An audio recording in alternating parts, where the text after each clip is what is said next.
Ou alors de suite, le gars, il va me dire, et si on se bat, mais je vais pas à la salle de sport pour me battre. Sinon, je ferai des sports de combat. Bonjour, donc je me présente, je m'appelle Chris Builders, je suis le créateur de la marque de fitness Builders. Je suis également coach sportif sur Montpellier depuis une dizaine d'années et stripteaseur professionnel depuis une vingtaine d'années. Voilà, donc j'ai toujours été dans le milieu du fitness depuis mon adolescence. Et j'ai après, vu que c'était une passion, cherché à développer des activités professionnelles autour de cette activité en fait. Donc mon métier de coach, au départ j'ai commencé donc le coaching étant athlète international. C'est des compétiteurs qui sont venus à moi pour me demander de les coacher.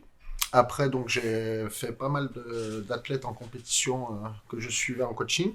Et puis après, je me suis intéressé un peu plus aux personnes lambda pour en fait les accompagner parce que beaucoup manquaient de connaissances ou quand on arrive dans une salle parfois on arrive dans un univers qu'on connaît pas avec énormément de machines donc c'est le métier de coach, c'est pour aider les personnes à atteindre leur objectif. Parce que chaque personne peut avoir des objectifs différents aussi. Il y en a qui viennent dans une salle de sport avec des objectifs très précis de compétition. Il y en a qui viennent dans une salle de sport pour retrouver la forme. Il y en a qui viennent pour un côté un peu dilettante, pour décompresser. Et le but du coach, c'est d'arriver justement à cerner bien les objectifs de son client et l'aider à les atteindre le plus rapidement possible. Alors, le métier sulfureux de stripteaseur, en fait, quand j'ai commencé le métier le bodybuilding, en France, il était très très difficile de gagner sa vie grâce à son corps. Mais on m'a proposé, quand je commençais, de faire du gogo en boîte. Donc pour moi qui étais étudiant, ça me permettait d'arrondir mes fins de mois. Et puis de fil en aiguille, la vie fait qu'on rencontre des personnes. Et j'ai commencé donc après à faire du striptease. Et puis j'ai eu une carrière de plus de 20 ans dans le striptease. J'ai fait les salons de l'érotisme partout en France, à l'étranger. J'ai voyagé aussi dans les îles pour aller faire la tournée à la réunion des discothèques, des choses comme ça. Et c'est un métier qui éveille beaucoup de curiosité chez les gens, mais il faut voir ça comme un côté spectacle avec esprit bon enfant, quoi. Alors, moi, je peux pas dire que j'ai été complexé par mon corps plus jeune, mais j'ai une quarantaine d'années, comme je te disais un petit peu tout à l'heure avant notre interview, quand on a eu une discussion, c'est que moi, j'ai bercé, on va dire, mon adolescence, c'était dans les années 90 avec la mode des films de Schwarzenegger qui arrivaient, Stallone, tous les acteurs un peu d'Hollywood qui étaient un peu bodybuildés à l'époque, qui a fait que ça a démocratisé un petit peu le bodybuilding. Et étant adolescent, on a tendance un peu à s'identifier à ça. Donc j'ai commencé à aller dans une salle de sport. Avant de faire du bodybuilding, j'avais essayé un peu tous les sports, comme un jeune qui se cherche. Donc j'avais fait des sports collectifs, du basket, tout. Et quand je suis allé à la salle de sport, après j'ai vraiment accroché avec le bodybuilding. Et je me suis pris au jeu et j'ai commencé les compétitions très tôt, à l'âge de 19 ans.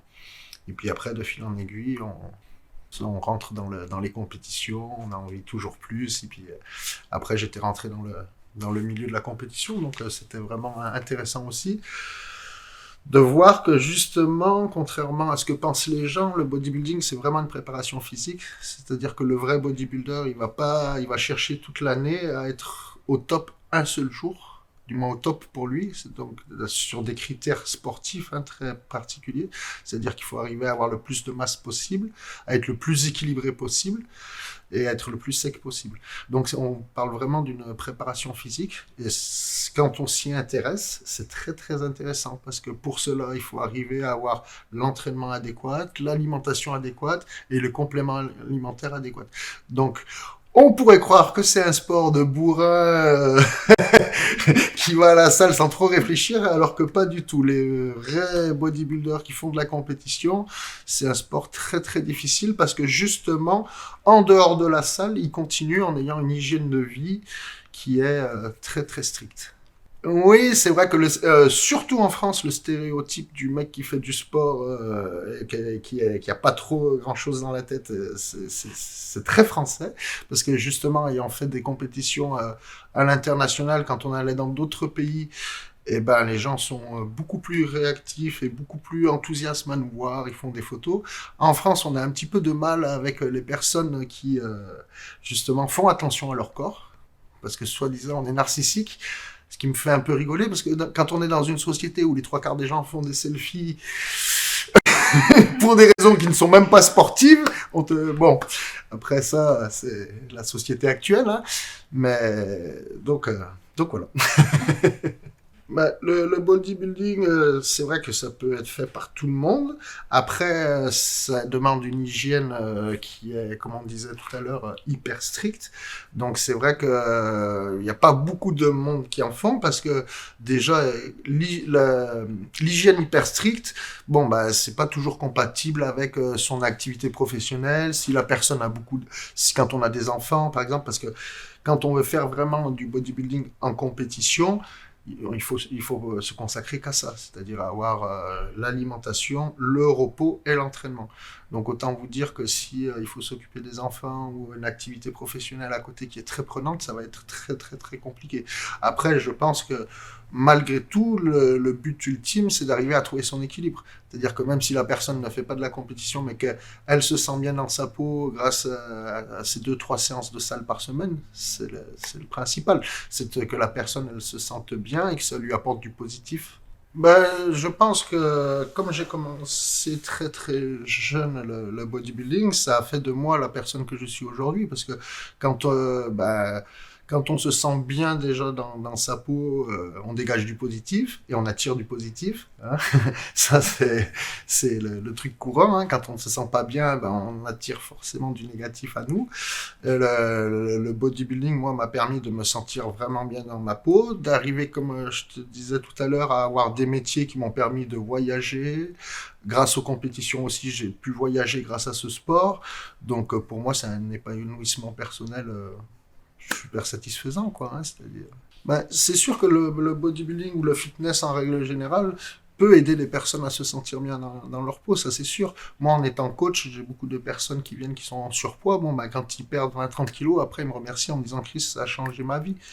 Parce que voilà, ils sont moins essoufflés dans la vie de tous les jours. Ils se rendent compte que bah, prendre soin de son corps, malgré tout, c'est quand même pas si mal que ça. Hein. J'avais fait une émission une année qui s'appelait Vie ma vie, en étant bodybuilder justement. Une personne était venue qui avait pas du tout, qui était anti-bodybuilding et tout ça. Sauf à l'âge que j'ai aujourd'hui, il montait 2 étages avec des sacs de course, il était essoufflé. Donc, ce qui m'a fait plaisir, c'est qu'on a passé du temps ensemble. Il a pu voir que, en étant musclé, on pouvait aussi avoir de la conversation. Hein et que ce qui était pour moi justement une très belle réussite, c'est qu'à la fin de l'émission, il vient me voir sur une compétition. Quand je descends de scène, il a les larmes aux yeux. Puis il me dit, Chris, je vais t'avouer quelque chose, je me suis inscrit dans une salle de sport. Donc pour moi, j'avais réussi mon pari. Alors je n'ai pas honte du regard des autres, mais c'est vrai que le bodybuilding attire le regard des autres. Après, j'en reviens toujours à ce que je disais, c'est-à-dire que lorsque je suis allé dans des pays asiatiques, et ben, j'allais sur une île, je me faisais prendre en photo par 20-30 personnes qui venaient autour de moi. Ouah, c'est super. Et dès qu'on entendait du négatif, c'était un peu français. Et oui, regarde lui, et comment il va devenir dans 20 ans, alors que souvent j'étais même peut-être plus vieux que lui, il s'en rendait pas compte. Tu vois, donc je trouve que ça attire le regard des autres, pas force, mais autant ça peut être plaisant comme autant ça peut être déplaisant. Parce que malgré tout, quand on attire un regard, on sent si ce regard il est positif ou négatif. Et parfois, bah, quand j'avais fait l'émission, cette émission-là sur le bodybuilding, je trouvais ça bien parce que on disait ouais les bodybuilders des fois vous êtes un peu chiant, un peu froid, tout ça. Et j'avais dit à la personne mais suis-moi une journée et tu vas voir comment on est aussi traité. C'est-à-dire que quelqu'un qui est en surpoids dans la rue, on va pas le montrer du doigt. Par contre, un bodybuilder, on va vous montrer du doigt. Parce que moi, ça m'est déjà arrivé de faire un regard comme ça. Ouais. Donc, les gens se permettent des choses avec nous et qui font que, parfois, du coup, le bodybuilder, il se met un peu une carapace, il se met un peu à l'écart. Mais pourquoi ? Parce que de suite, on est jugé par l'image qu'on dégage. Les gens vont pas chercher à aller plus loin, ils s'arrêtent à l'image. Heureusement pour des personnes comme Arnold Schwarzenegger aux États-Unis, c'est pas comme ça, sinon il n'aurait jamais été gouverneur, hein, le gars. Et pourtant, en plus, il a très bien réussi. Hein. Après, avoir ce regard-là toute la journée, ça peut être pesant. Après, ce que je dirais, le but principal, comme on disait, c'est de se plaire à soi. Donc, à la limite, le regard, au départ, c'est vrai que, comme on disait tout à l'heure, il peut être très pesant. Puis après, au bout d'un moment, tu le passes au-dessus parce que justement, le principal, c'est de se sentir bien soi. Ouais, donc, et puis t'auras, comme je dis, il y a autant des regards négatifs que des regards positifs. Donc au final, après, tu gardes que le positif, et puis le négatif, tu passes au-dessus, quoi. Non, j'ai jamais voulu faire ce sport pour avoir des regards, parce que comme je te disais, pour moi, c'était plus justement ado, j'avais une image de super-héros, on va dire, des gens de la télé, et on veut toujours s'identifier, essayer de ressembler à ces idoles de quand on est gamin. Donc moi, c'était plus pour arriver en fait à ressembler aux gens qui m'avaient fait, aux héros qui m'avaient fait rêver quand j'étais gamin. Et puis après, ben, je me suis pris au jeu et ça m'a plu. Et après, comme je disais, moi, mon objectif ne va pas être le même objectif que Pierre-Paul Jacques. Le principal, c'est d'arriver à atteindre son objectif et de se sentir bien soi-même. Parce qu'après, vous ne vivez pas avec les gens. Hein. Alors, des histoires que je pourrais partager où j'ai eu des regards ou des réflexions, comme j'ai fait 20 ans de discothèque en travaillant justement dans les discothèques, je pourrais t'en raconter un livre entier. Hein, parce que ce qu'il y a, c'est que, en fait, vu qu'on dégage une image de force et de puissance, de suite, je pense que les hommes se sentent touchés dans leur ego, tu vois. Il y en a qui sont venus me voir, par exemple, viens avec moi au champ, mais je vais pas à la salle de sport pour aller au champ. Tu vois, je fais pas ça dans un but d'aller au champ, ou alors de suite, le gars, il va me dire, et si on se bat, mais je vais pas à la salle de sport pour me battre. Sinon, je ferai des sports de combat. Comme je lui dis, est-ce que tu irais dire à un type qui fait du ping-pong, et si je te mets des gifles, non, ça semble aberrant. Ben moi, ça me semble aberrant. Pourquoi? Moi, je viens pour arriver à un objectif physique. Je viens pas du tout pour me comparer au niveau de la force ou au niveau de l'endurance. C'est pas du tout mon but. Donc je vois pas pourquoi un autre sportif on n'irait pas du tout lui dire ça. Pourquoi de suite parce qu'on dégage une image de mec musclé, on va de suite comparer à la force, à l'ego masculin. C'est dommage. Alors les valeurs du bodybuilding, je trouve qu'elles se dégradent avec le temps, malheureusement, parce que justement avec les réseaux sociaux, avec justement tous les acteurs et les séries, les télés américaines, le bodybuilding s'est énormément développé, mais du coup, plus on est nombreux et plus les gens se tirent dans les pattes en quelque sorte. C'est-à-dire qu'avant, c'était réservé à, on va dire, une petite poignée de personnes qui faisaient du bodybuilding et les gens étaient super solidaires entre eux, alors que maintenant, avec les réseaux sociaux, ils font une compétition. Nous, avant, on faisait une compétition, on se battait sur la compétition, mais à côté de ça, on était amis. Quand il y avait une compétition, on louait des bus, on partait à 15, voir les collègues et tout. Maintenant, on est dans une société où même les valeurs dans le bodybuilding, il n'y a plus aucune solidarité entre soi. Moi, ce qui me m'écœure un peu, c'est que lorsque je vais voir une compétition, maintenant, avant, on regardait, comme je disais, les compétitions, on y allait, on faisait des bus, tout le monde regardait tout le monde. Aujourd'hui, l'athlète, il va à la compétition, il fait sa compétition et il part. Il regarde même pas les autres. C'est-à-dire qu'on est dans une société hyper individualiste et ça commence à arriver malheureusement dans le bodybuilding où chacun tire un peu l'image à soi. Ah, mais lui, il n'a pas de cuisses, mais lui, il critique les autres. On se critique même entre nous. Donc comment après est-ce qu'on veut que les gens aiment bien les bodybuilders si même nous, entre nous, on n'est pas capable de s'aimer et de s'apprécier? Compliqué, hein.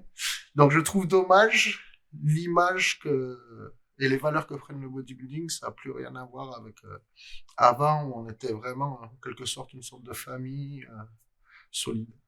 Donc pour développer rapidement, il n'y a pas 36 000 solutions, il y a trois choses. C'est l'alimentation, le repos, l'entraînement. S'il manque une de ces choses-là, ça ne sera pas possible pour le faire rapidement et bien. C'est comme si vous avez une voiture mais que vous ne mettez pas d'essence dedans, vous ne pourrez rien faire. Ben, pour prendre de la masse musculaire et pour arriver à développer son physique, il faut de l'entraînement, une alimentation et du repos. S'il manque un des facteurs, c'est pas bon. Le message que je pourrais faire passer, c'est que chacun trouve son équilibre. C'est-à-dire que chacun arrive à prendre du plaisir en allant à la salle et arrive à trouver ses objectifs. Il ne faut pas que non plus ça devienne trop contraignant. C'est-à-dire que Moi-même, quand je faisais de la compétition, hors des compétitions, le bodybuilding c'est bien, mais c'est pas toute ma vie non plus, hein. C'est-à-dire que si je suis invité chez des personnes, eh ben, je vais manger normalement, c'est pas grave, s'il n'y a pas assez de protéines ou des choses comme ça.